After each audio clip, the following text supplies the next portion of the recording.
fait maintenant bien des semaines que nous sommes dans cette nouvelle thématique qui s'appelle « Semblable ». Semblable à Jésus-Christ. C'est en effet notre désir d'obéir à la Bible, à la parole de Dieu, puisque lorsqu'on lit la Bible, on découvre qu'elle ne cesse de nous rappeler l'exemple qu'est Jésus-Christ. Et en effet, lorsque on est dans les évangiles, on découvre que Jésus-Christ incarne cette perfection que Dieu attend. Et il est comme notre objectif. Nous devrions tendre vers l'exemple qu'est Jésus-Christ. Et en lisant les évangiles, on découvre un Jésus qui a une parfaite santé relationnelle, une parfaite santé émotionnelle. Peu importe les circonstances bonnes ou mauvaises, il a la bonne réaction, le bon comportement, la bonne conduite, constamment connecté en communion avec Dieu. Il est toujours capable d'avoir les bonnes paroles et les bonnes attentions.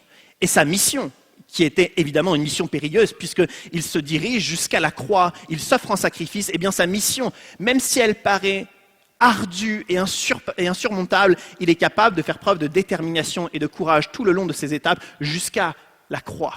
Il est un exemple pour chacun d'entre nous, au travers de sa vie, au travers de sa détermination. Et on a vu différents passages au travers des dernières semaines. Et lorsqu'on regarde l'Ancien Testament, nous voyons des hommes et des femmes de foi qui essaient eux aussi de plaire à Dieu et d'avoir ce comportement exemplaire. Et j'aimerais que ce matin, on puisse s'arrêter sur une personne de l'Ancien Testament. Cette personne s'appelle Samson.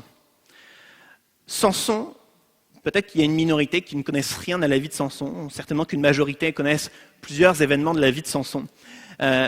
Mais j'aimerais relire ensemble avec vous Samson.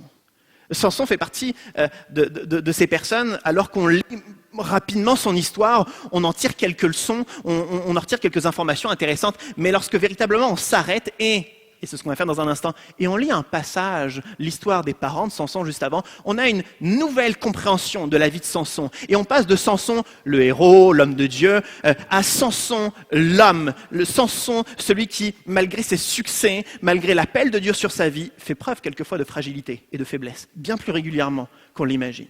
Et alors j'aimerais qu'on puisse redécouvrir ensemble l'histoire de Samson, et juste avant, pour bien comprendre dans quelques minutes l'histoire de Samson, on va lire un passage juste avant, l'histoire des parents de Samson. Ça va être un peu notre passage lunettes.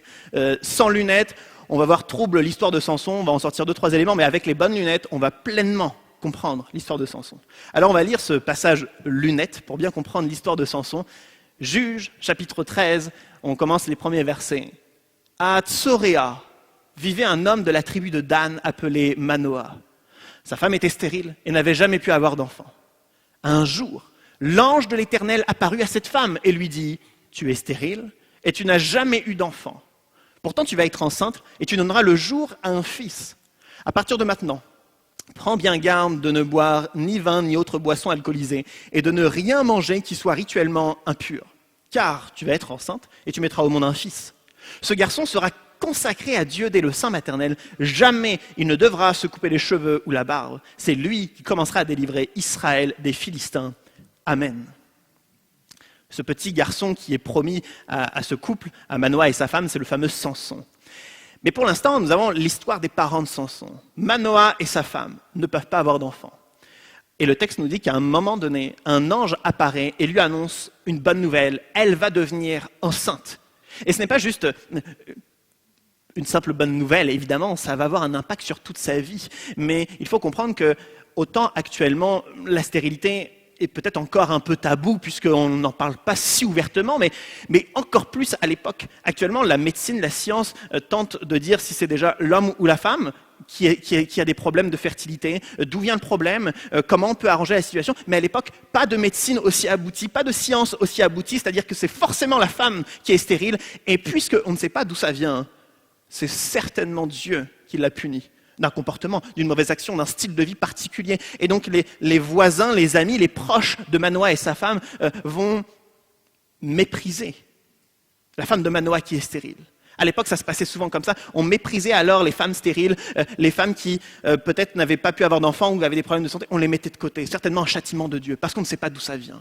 Et du jour au lendemain, alors qu'elle a toujours été méprisée, alors qu'elle a toujours été mise de côté, marginalisée, un jour, un ange de Dieu apparaît et lui annonce qu'elle va devenir enceinte. C'est une totale révolution pour sa vie. Et je suis tellement admiratif de ce Dieu qui, d'un jour à l'autre, vient et il interrompt une vie de difficulté, une vie de misère pour apporter une bénédiction qui va transformer sa vie. Et je crois que c'est ce même Dieu qui est encore à l'œuvre aujourd'hui dans notre vie, où à tout moment, selon son bon dessein, il peut intervenir dans notre vie et nous annoncer de ces bonnes nouvelles qui transforment notre vie. Amen.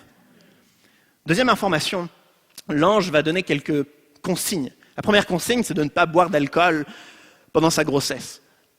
C'est une évidence pour nous, c'était peut-être pas une évidence à l'époque, mais pour nous c'est une évidence et donc on comprend la logique de cette première consigne. Deuxième consigne, ne pas manger de nourriture qui soit rituellement impure. En effet, dans l'Ancien Testament, il est souligné différents aliments qui ne doivent pas être mangés. Et c'est pas 100% des cas, mais pour l'immense majorité des cas, cette nourriture était interdite par Dieu, même s'il n'y avait pas d'explication. Mais en général, c'est parce qu'elle n'était tout simplement pas comestible, ou alors potentiellement dangereuse pour la santé. Si l'aliment n'était pas cuisiné dans un four Electrolux de notre époque, eh bien, on pourrait avoir des maladies parce qu'il n'est pas bien cuit ou pas cuit partout. Et donc, à l'époque, Dieu avait interdit certains aliments, tantôt parce qu'ils n'étaient pas comestibles, tantôt parce qu'ils étaient dangereux pour la santé. C'est l'immense majorité des cas. Et donc, on comprend la femme de Manoah, enceinte, de ne pas manger cette nourriture rituellement impure. On comprend. Troisième consigne, son enfant ne devra pas se couper les cheveux. Là, c'est déjà plus intriguant. Parce qu'en quoi son fils ne devrait pas se couper les cheveux? Nous, au XXIe siècle, on ne capte pas la pertinence de cette information de la part de l'ange. Et il faut revenir à leur contexte, à leur époque, pour comprendre, parce que la femme de Manoah, lorsqu'elle entend que son fils ne devra pas se couper les cheveux et qu'il sera consacré, elle comprend directement. Parce que c'est une hébreu et elle est baignée dans cette culture, elle comprend de quoi l'ange est en train de lui parler. L'ange parle de Naziréa. Alors peut-être que ça parle à certaines personnes, mais le terme Naziréa est très peu employé dans la Bible. Et voici ce que c'est le vœu ou la consécration d'un nazir, un vœu de Naziréa. Un individu hébreu, s'il désire faire une demande particulière à Dieu, il demande une faveur, une bénédiction particulière, il va alors s'engager vis-à-vis de Dieu dans un vœu de Naziréa. Et donc il s'engage à une discipline de vie. Cette discipline se résume en 4 points. Jamais boire d'alcool, jamais manger de nourriture impure, ne jamais se couper les cheveux et ne jamais de toucher de cadavre, quel qu'il soit. Et cet individu qui a cette discipline de vie pendant le laps de temps qu'il a décidé, c'est une discipline de vie qui est contraignante et il garde cette discipline jusqu'à la fin du temps qu'il a décidé de consacrer à Dieu. Et à la fin, il va à la rencontre de Dieu, il découpe ses cheveux et de la même manière qu'il présente son obéissance dans cette discipline de vie, c'est comme s'il présentait son obéissance à Dieu et il demande alors à Dieu sa faveur, sa bénédiction. Donc, pas d'alcool, pas de nourriture impure, pas de toucher de cadavre et ne pas se couper les cheveux, c'est le vœu Naziréa. Et lorsque l'ange dit que son fils ne devra pas se couper les cheveux, elle comprend directement, mon fils sera consacré, pas pour un laps de temps, mais pendant toute sa vie, il sera consacré à Dieu, il aura ce vœu de Naziréa. Alors pour l'instant, ça n'a pas beaucoup d'impact, c'est intéressant. Vous allez voir, alors que dans quelques instants, on va relire l'histoire de Samson. Tout cela aurait énormément de sens. Mais la troisième et dernière information que l'ange partage, on peut remettre le diapo juste avant, c'est lui qui commencera à délivrer Israël des Philistins. C'est la dernière phrase, c'est la dernière information de l'ange que l'ange partage à la femme de Manoah. Ce garçon, qui deviendra Samson, va délivrer Israël des Philistins. Les Philistins, un peuple qui avait envahi une partie d'Israël, ils dominaient sur Israël depuis maintenant bien des décennies, et il n'y avait aucun sauveur, aucune armée, aucune personne pour délivrer le peuple, et Dieu annonce que Samson délivrera les Philistins. Son but, sa mission, sa vocation, c'est de les combattre. Et alors que dans un instant, on va lire l'histoire de Samson, de même que Samson, son combat à lui, c'est de lutter contre les Philistins. Nous avons certes des combats différents que les combats de Samson. Mais nous sommes confrontés au quotidien et dans notre perspective d'avenir à des combats, tous différents des uns des autres, mais nous avons également des combats. Et j'aimerais qu'on mette dans un instant en lumière la vie de Samson et l'accompagnement de Dieu vis-à-vis de nos propres combats. Certains, particulièrement dans cette situation, nous combattons professionnellement, voire même académiquement pour certains, parce que la situation sanitaire ou alors notre vie professionnelle est particulièrement difficile. Alors, c'est notre combat en ce moment de sortir la tête de l'eau.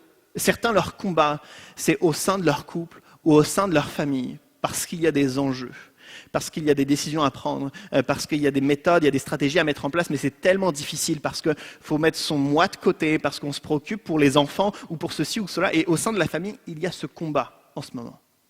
Chacun, on a nos combats différents. Chacun, nous avons nos défis différents. Certains luttent parce qu'ils en ont pris conscience depuis peu qu'il y avait un trait de caractère que les autres subissaient. Que les autres subissaient au travail, que les autres subissaient dans la famille, que les autres subissaient à l'église. Et on se rend compte de ce trait de caractère, on se rend compte de cette réaction émotionnelle. Et on en prend conscience et on se dit, c'est mon combat maintenant. C'est mon combat. Et les uns et les autres, on a des combats. Des combats face à des situations improbables, des situations complexes, des montagnes insurmontables. Samson, son combat, sa mission, c'est de combattre les Philistins. Et au regard de la vie de Samson qu'on s'apprête à lire ensemble, on va découvrir comment Dieu va l'accompagner. On va découvrir les réactions de Samson. Et on va découvrir comment Dieu veut nous transmettre un message au travers de la vie de Samson. Alors, avec ce petit passage lunette, on va lire maintenant le début de la vie de Samson. Donc Juges chapitre 14, on lit les premiers versets. Samson, donc, qui est né, qui est maintenant jeune adulte, évidemment, Samson se rendit donc avec son père et sa mère à Timna. Quand ils arrivèrent près des vignobles de la ville, tout à coup, un jeune lion marcha sur lui en rugissant. Alors l'Esprit de l'Éternel fondit sur lui et, les mains nues, Samson déchira le lion en deux, comme on le fait d'un chevreau. Il se garda de raconter la chose à ses parents. Ensuite, il alla faire cette déclaration à la femme qui lui plut beaucoup. Lorsqu'il revint, quelque temps après, pour l'épouser, il fit un détour pour aller voir le cadavre du lion, et voici qu'il trouva dans la carcasse un essaim d'abeilles et du miel. Il en prit dans ses mains, et tout en marchant, il en mangea. Lorsqu'il eut rejoint ses parents, il leur en offrit sans leur indiquer qu'il avait recueilli ce miel dans le cadavre du lion. Et on s'arrête là pour le moment. Le texte nous dit que, alors que Samson était en direction d'une femme qu'il aime et qu'il allait lui déclarer sa flamme, son amour, en chemin, il rencontre un jeune lion qui surgit. Évidemment que pour nous, en France, on serait paralysé de cette situation, mais les habitants de cette région n'auraient pas été si surpris que cela. Certes, c'est un lion, plus petit que les lions d'Afrique, mais bon, il y avait deux options en général. Les historiens nous donnent deux options que les personnes qui ont rencontré un lion faisaient. Première option, c'est de fuir. Et le lion ne va pas courir après. C'est dans Hollywood que les lions courent après, mais juste la fuite et ça suffit. Certains historiens disent que les bergers arabes, avec leurs bâtons, faisaient certains gestes, des grands gestes, et puis le lion s'en allait tranquillement, le lion fuyait. Alors, il y a deux options face à Samson, la fuite ou faire fuir le lion. Mais ce n'est pas l'une ou l'autre qu'il utilise, parce que le texte nous dit que l'Esprit de l'Éternel fondit sur lui. Et à ce moment-là, il attaque le lion, il le combat, et les mains nues, il le déchire en deux. Pour la première fois, on découvre en Samson une force surhumaine. Et cette force surhumaine, elle intervient alors que le texte nous dit que l'Esprit de l'Éternel fondit sur lui. C'est-à-dire qu'on comprend que c'est Dieu, avec Samson, qui lui donne cette force surhumaine. Et c'est grâce à cette force surhumaine, grâce à Dieu, que le lion est déchiré en deux. Exploit extraordinaire. Exploit dès le début de la vie de Samson. Mais rappelez-vous, on a lu il y a un instant le texte lunette, pour bien comprendre l'histoire de Samson. La mission de Samson, sa vocation, c'est de combattre les Philistins. Pourquoi Dieu aiderait-il Samson à battre un lion? Il n'y a pas de rapport avec sa mission. Il n'y a pas de rapport entre un lion et un peuple entier avec une armée de milliers de soldats. Il n'y a pas forcément de rapport. Mais lorsqu'on comprend que Samson est encore certainement un jeune adulte, on se met à sa place pendant un instant. Comment répondre à sa mission? Comment, seul, dans un petit village, comment est-ce qu'on peut repousser un peuple entier, une armée entière? Certainement qui se dit, il faut peut-être que je devienne un officier, un général, monter une armée, comme ce que les hommes font, c'est-à-dire pour repousser une armée, on fait une armée. Mais il est certainement dans cette interrogation, comment est-ce que je vais réussir? Comment est-ce que je vais réussir à obéir à Dieu dans cette circonstance? Et là, d'un seul coup, alors qu'il rencontre un lion, Dieu le pousse à combattre le lion et à gagner contre le lion, à le déchirer en deux. Cet exploit surnaturel n'est pas tant pour répondre à la mission, mais certainement pour réconforter, pour affermir Samson. Oh, il ne sait pas comment combattre les Philistins, mais il sait une chose, c'est si Dieu est avec lui, maintenant, tout de suite, face au lion, alors demain, avec les Philistins, Dieu sera également avec lui. Cet exploit ne l'aide en rien à combattre les Philistins, mais ça rassure son cœur, ça console son cœur. Si tout de suite maintenant Dieu est avec lui, à l'avenir, Dieu sera avec lui. Et la façon dont Dieu agit avec Samson, Dieu agit de la même manière avec nous. Nous sommes face à des combats, à des montagnes insurmontables, à des épreuves terribles et complexes. Et nous ne savons pas comment résoudre ces défis. Mais Dieu veut nous montrer, Dieu veut que nous désirions prendre conscience chaque jour qu'il est avec nous, qu'il nous accompagne. Il y a un exploit, aussi maigre et simple soit-il, chaque jour. On sent la présence de Dieu, on voit la présence de Dieu, on voit que Dieu agit, on voit que Dieu parle, on voit que Dieu résout petit à petit. On ne sait pas encore comment résoudre l'épreuve, mais on voit que tout de suite maintenant, Dieu est là. C'est la façon dont Dieu accompagne Samson, c'est la façon dont Dieu veut tous nous accompagner. Et alors, j'aimerais poursuivre l'histoire de Samson. Si Samson est un héros, sauf qu'on a lu un deuxième paragraphe il y a un instant qui nous dit que, quelques temps plus tard, Samson, alors qu'il est en direction de son mariage, on imagine un mariage important, il décide de faire un détour. Donc il y a quelque chose de plus important que son mariage dans ce détour. Et ce détour, c'est d'aller voir la carcasse du lion. Pourquoi faire? Il se prépare à se marier, pourquoi aller voir la carcasse du lion? C'est pas juste qu'il voit la carcasse du lion au loin, c'est qu'il s'y avance, il regarde même à l'intérieur du cadavre du lion, il voit du miel, et qu'est-ce qu'il décide de faire? Je vais manger le miel dans la carcasse du lion. Étrange. Alors évidemment que si on se balade à l'extérieur, dans un milieu sauvage, qu'on voit du miel, c'est peut-être intéressant d'en manger, mais dans un cadavre d'un lion, je pense que ça dégoûte plus d'une personne. Mais Samson n'est pas un homme lambda. Rappelez-vous, on a lu le passage lunette. Samson a une consécration particulière, vœu de naziréat, un des points, il ne doit jamais toucher de cadavre. Qu'est-ce qu'il fait? Il fait un détour pour aller voir la carcasse du lion, et il va manger du miel dans le cadavre. Et c'est d'ailleurs étonnant parce que la dernière phrase de notre passage, c'est « Samson ne dit pas à papa et maman qu'il a trouvé le miel dans un cadavre. » Non, il ne le dit pas, non, parce qu'ils sont bien au courant de sa consécration. Ils sont bien au courant qu'il est censé obéir à Dieu et qu'il ne le fait pas. Intriguant. Parce que d'un côté, on voit Samson qui tente de plaire à Dieu, on voit Samson qui est utilisé par Dieu, on voit Samson qui déchire le lion en deux, donc Dieu lui a donné de la force, donc Dieu l'a béni, donc Dieu est certainement avec lui. Et d'un autre côté, il touche un cadavre. Il va désobéir à Dieu. En soi, toucher un cadavre, il y a des métiers qui est de toucher certains cadavres d'animaux, mais là, c'est pas tant de toucher le cadavre, c'est de désobéir à Dieu volontairement. Intriguant.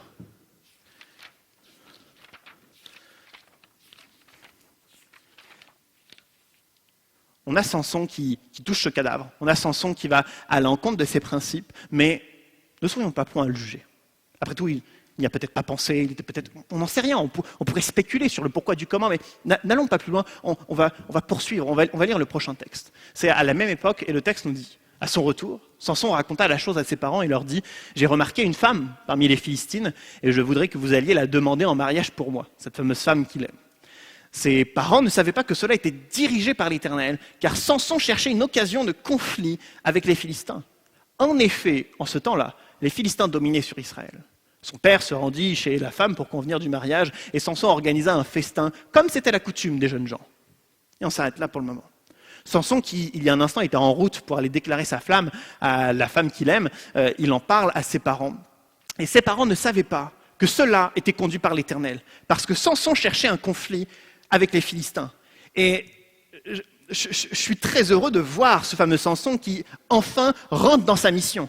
Sa mission, combattre les Philistins. Et pour la première fois, c'est la première étape, c'est sa première démarche, et il commence à chercher un conflit avec les Philistins. Il rentre dans sa mission.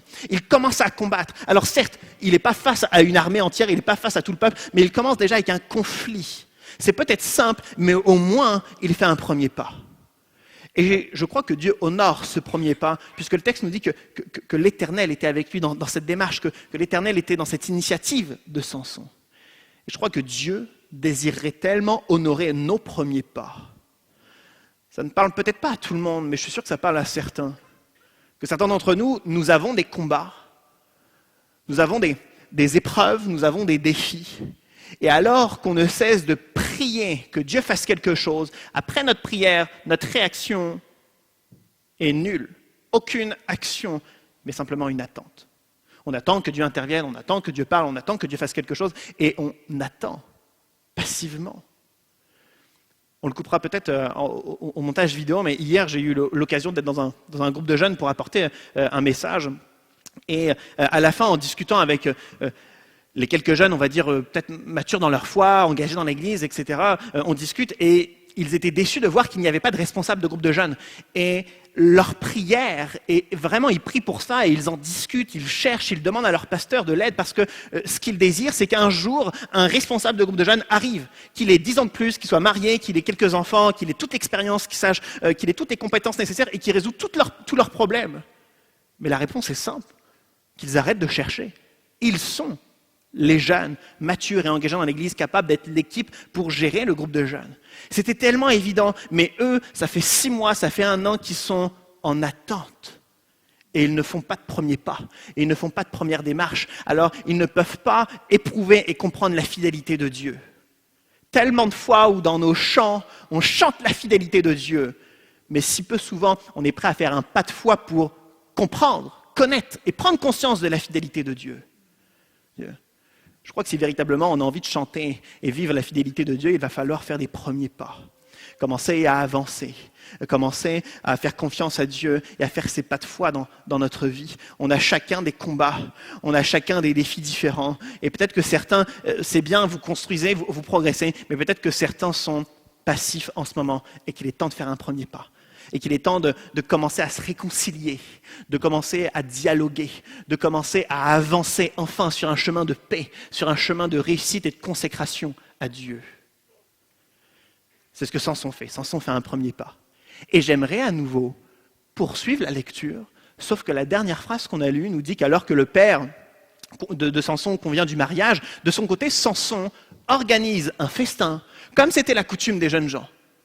Sauf que le terme festin en français, c'est difficile de faire un terme plus fastueux pour parler de fête, mais les commentateurs bibliques sont très clairs. Ce terme hébreu, il est souvent utilisé dans l'Ancien Testament pour parler des grandes célébrations, des grandes fêtes, des fêtes presque démesurées. Par exemple, dans le temple, lorsque le temple était consacré, c'était ce genre de fêtes, des fêtes gigantesques et magnifiques. Et ici, pour la fête de mariage de Samson, cette fête qui va durer 7 jours, c'est une très grande fête. Sauf que les commentateurs bibliques mettent leur attention sur le fait que cette fête se passe chez les Philistins.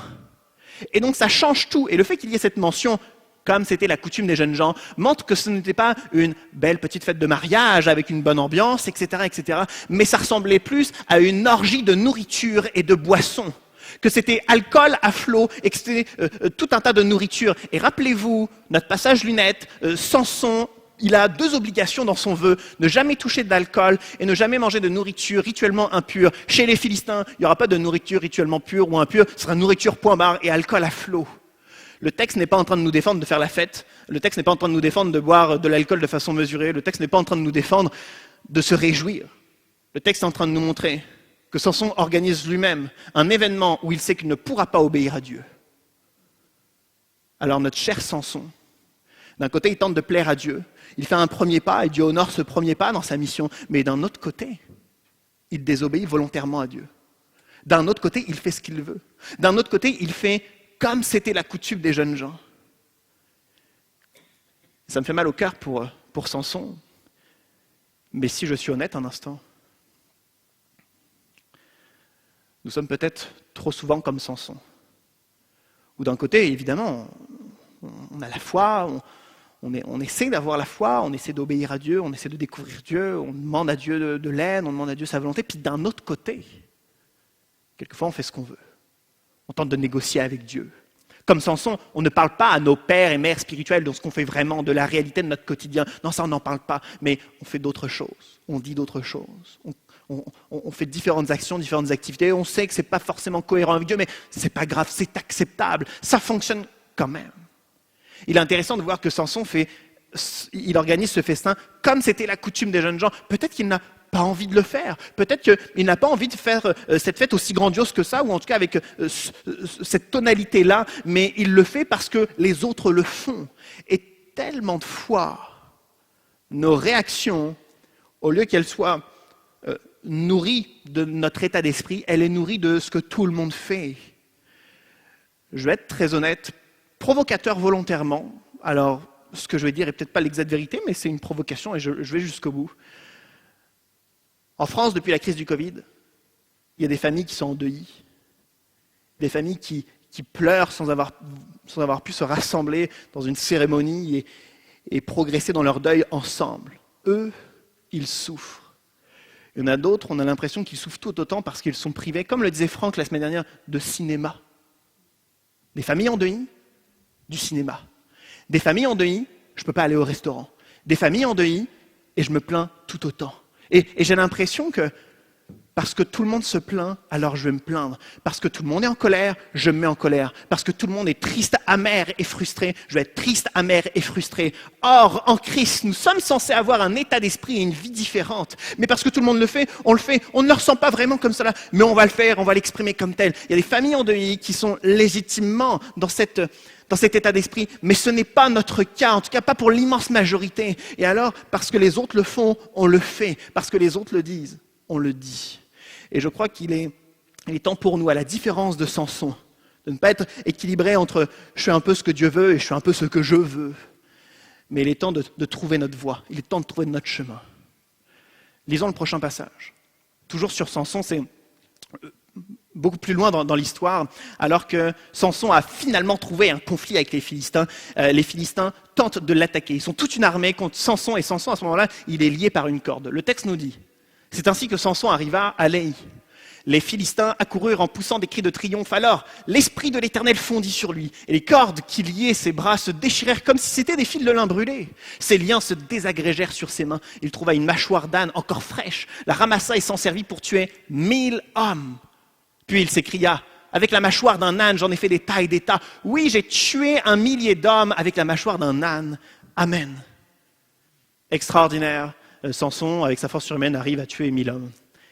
Il le fait avec la mâchoire d'un âne, mâchoire encore fraîche, une partie d'un cadavre. Si le texte nous dit encore fraîche, qu'est-ce que ça veut dire? Est-ce que ça veut dire que sur le morceau d'os, est-ce qu'il y a encore de la peau? Est-ce qu'il y a le reste de l'animal? Qu'est-ce qui lui passe par la tête? Il le sait.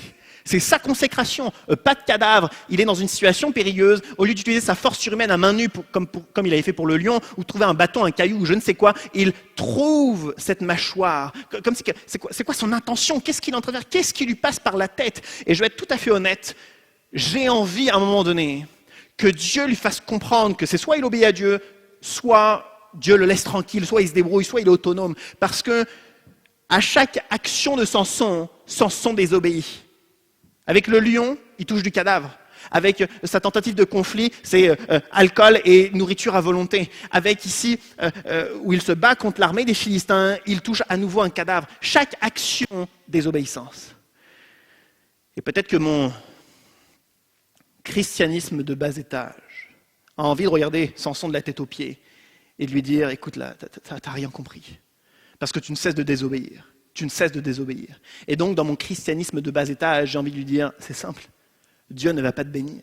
Ben non, parce que tu n'obéis jamais. Dieu ne va pas t'aider. Ben non, parce que Samson n'obéit jamais. Samson ne fait rien de tout cela. Pourtant, alors qu'il attrape la mâchoire d'âne fraîche, donc il touche un cadavre, Dieu lui donne sa force surhumaine quand même. Et Dieu reste avec lui. Et là, pour moi, ça m'interpelle dans ma foi. Parce que je me dis, mais je pensais que Dieu nous bénissait si on lui obéissait. Je pensais que Dieu était avec nous si on était avec lui. Et là, Samson va de désobéissance en désobéissance en désobéissance, et Dieu lui fait grâce. Et moi, ça m'interpelle parce que il peut nous arriver, même entre chrétiens, peut-être trop entre chrétiens, de se regarder de la tête aux pieds et de voir si l'autre a bien obéi à Dieu, si l'autre a le bon comportement, le bon langage, le bon vocabulaire, s'il est assez spirituel, s'il prie assez fort, si ses prières sont assez belles, s'il est assez comme ceci, assez comme cela. Et en fonction de notre analyse, on va faire comme moi pour Samson. Toi tu vas être béni, toi tu vas pas être béni, toi ceci, toi cela. Mais notre regard, quelquefois, avec ce christianisme de bas étage, ne paraît pas être le regard de Dieu qui fait grâce à Samson. Encore, et encore, et encore. Mais on doit quand même clarifier une chose. Parce que Samson est tout de même dans cet équilibre, depuis plusieurs mois, depuis peut-être quelques années, dans cet équilibre entre je tente de plaire à Dieu, mais d'un autre côté, je fais ce que je veux. Et cet équilibre, on ne le garde pas ad vitam aeternam, on ne le garde pas jusqu'au bout, et au final, on réussit à négocier avec Dieu et ça passe. Non. C'est un équilibre extrêmement difficile à tenir. Alors à un moment donné, Samson va devoir tomber d'un côté ou de l'autre. Soit il va plaire finalement à Dieu, soit il va faire finalement ce qu'il veut. Et cet équilibre, on le voit rompu à un moment donné. Alors que le temps passe, et pour la énième fois, Samson tombe amoureux d'une certaine Dalila. Et Samson, il a ces moments réguliers avec Dalila, et Dalila est mandatée secrètement par les Philistins pour découvrir le secret de la force surhumaine de Samson. Et alors Dalila séduit une fois, deux fois, X fois, et à un moment donné, Samson va lui avouer la vérité. Lisons le texte ensemble, c'est notre dernier texte ce matin, avant-dernier texte. Samson dit, alors, jamais encore, lui dit Samson, mes cheveux et ma barbe n'ont été coupés, car j'ai été consacré à Dieu dès le sein maternel. Si l'on me rase la tête, ma force m'abandonnerait et je deviendrai comme n'importe quel autre homme. Dalila comprit qu'il lui avait révélé son secret.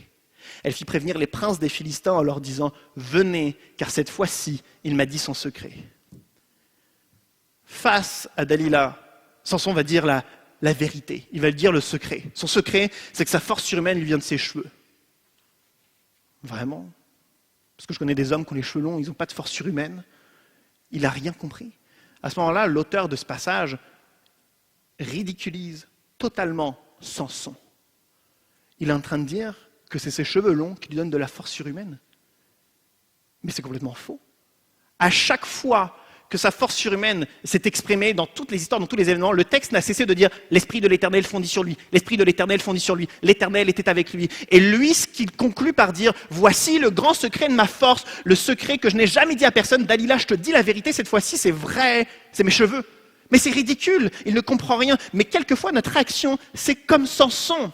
Au final, quelquefois, on discute avec de nouvelles personnes et on raconte notre vie. Voici comment j'ai trouvé un travail, voici comment j'éduque mes enfants, voici comment j'ai trouvé mon épouse. J'ai fait, j'ai dit. Et au final, Dieu est complètement ignoré parce qu'on ne prend pas conscience que Dieu a toujours été à l'œuvre dans notre vie.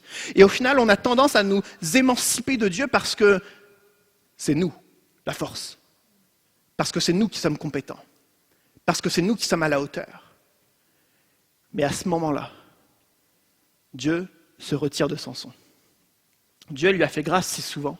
Et Dieu aurait pu lui faire grâce encore et encore parce que Samson, malgré ses actes de désobéissance, il tentait encore de plaire à Dieu. Mais à ce moment-là, dans son discours, c'est la force, c'est moi, Dieu. Il l'ignore totalement. Et donc à ce moment-là, Dieu se retire.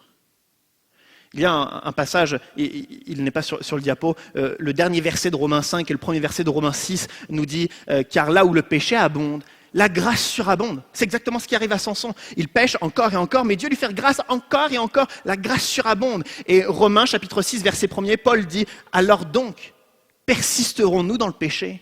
Certainement pas ». Paul est en train de sous-entendre que lorsqu'on reçoit la grâce de Dieu est censée nous pousser à ne plus pécher. Et c'est là la défaillance de Samson. Il ne comprend pas la grâce de Dieu. Il pense que c'est lui qui a la force. Face à Dalila, c'est moi la force. Et je crois que c'est notre responsabilité de ne pas faire la même erreur que Samson. Il a fait son choix. Il était dans cet équilibre qu'on n'est jamais capable de tenir très longtemps. Et il a fait un choix, il a pris une décision, et sa décision c'est moi et non Dieu. Certaines histoires finissent mal. Certaines histoires qui ressemblent à l'histoire de Samson finissent mal. Parce que les personnes font un choix et le choix est si loin de Dieu qu'à un moment donné, ils se prennent un mur et ils se rendent compte que Dieu n'est plus avec eux. C'est ce qui se passe avec Samson parce que les princes des Philistins se jettent dessus, ils le ligotent, ils lui crèvent les yeux et il devient esclave chez les Philistins. Alors il s'est pris un mur et c'est là qu'il se rend compte qu'il est seul et sans force. Et lorsqu'on fait des choix qui sont en dehors de Dieu, au prochain mur, on souffre. Mais l'histoire de Samson ne se termine pas si mal que ça. Parce que le temps passe, plusieurs mois, peut-être quelques années. On imagine que Samson a dû réfléchir à sa situation avec le temps. Et à un moment donné où les princes et les officiers philistins étaient rassemblés sur une sorte de terrasse avec une cour en contrebas, il décide d'appeler Samson, l'esclave. Celui qui avant anéantissait nos armées, mais maintenant c'est l'esclave. Alors on va l'appeler, on va se moquer de lui, on va rire de lui, on va lui jeter des trucs, voilà, on va l'humilier. Appeler Samson. Samson est appelé. Et à ce moment-là, pour la première fois, Samson prie. Samson va prier. À aucun moment donné de sa vie, on a vu une prière. À aucun moment donné de sa vie, on a vu qu'il se tournait vers Dieu. Mais pour la première fois, il va prier. Lisons la prière de Samson, très courte. Samson prie à l'Éternel et dit « Seigneur Éternel, je te prie, interviens en ma faveur. Rends-moi ma force une dernière fois, ô Dieu, pour que je me venge en une fois des Philistins pour la perte de mes yeux. » cette prière toute simple, bien plus qu'une prière, on comprend son état d'esprit. On comprend qu'il a pris conscience que ce n'était pas sa force à lui, mais que c'était la force que Dieu lui donnait par grâce. On remarque dans sa prière qu'il dit « Interviens en ma faveur, rends-moi ma force ». Il est conscient que la force venait de Dieu, il est conscient que la force venait du Très-Haut. Et à ce moment-là, il fait cette prière, et la force lui revient. Et dans un ultime acte, il pousse les colonnes qui soutiennent la terrasse, tout s'écroule, tout s'effondre, et des milliers de princes et d'officiers philistins meurent dans cette action. Samson meurt également. Certainement qu'il prend cette décision de suivre Dieu tard, trop tardivement. Mais il meurt. La Bible nous donne un petit commentaire de cet événement en nous disant que dans cette action, il a tué bien plus de Philistins que durant toute sa vie. Durant toute sa vie où il était dans cet équilibre entre un peu de Dieu et un peu de ce que je veux, il n'a pas été très efficace. Mais en une action, alors que pour la première fois, il a reconnu que la force venait du Très-Haut, peu importe les lions qu'il avait déchirés ou les armées qu'il avait tenté de faire face, mais pour une fois où il avait pleinement pris conscience que sa force venait de Dieu, eh bien c'est là où il a été le plus efficace dans sa mission. J'aimerais dire, comme tout au début du message, que nous avons chacun des missions. Certaines missions sont insurmontables, certaines missions sont complexes, il n'y a pas d'issue évidente et facile. Et quelquefois, on est face à la complexité et à l'impossibilité de résoudre certaines situations. On sait tous ce que c'est, on a juste nos larmes et notre colère pour nous exprimer parce qu'on ne sait pas comment faire.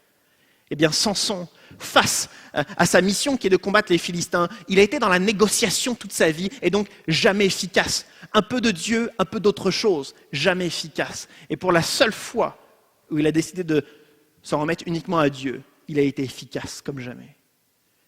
J'aimerais dire que nous avons besoin de prendre cette décision chaque jour, que de choisir Dieu. On n'est pas là pour faire comme les autres. On n'est pas là pour répondre à nos besoins ponctuels, à nos pulsions parce que ça nous fait plaisir. Mais on est là pour se demander, Dieu, fais-nous grâce. Il va arriver encore et encore, malheureusement, des actes de désobéissance, des moments où on s'écarte de Dieu. Mais avons-nous, comme Paul nous dit, avons-nous l'intention de ne jamais persister dans notre péché? Voulons-nous progresser? Voulons-nous faire un pas en avant dans notre sanctification, dans nos combats? Voulons-nous aller de l'avant et recevoir la grâce de Dieu et recevoir cette force, ce discernement, cette sagesse, cette détermination et ce courage pour faire face à nos missions et à nos combats? J'appelais l'équipe de louanges à s'avancer, on va chanter.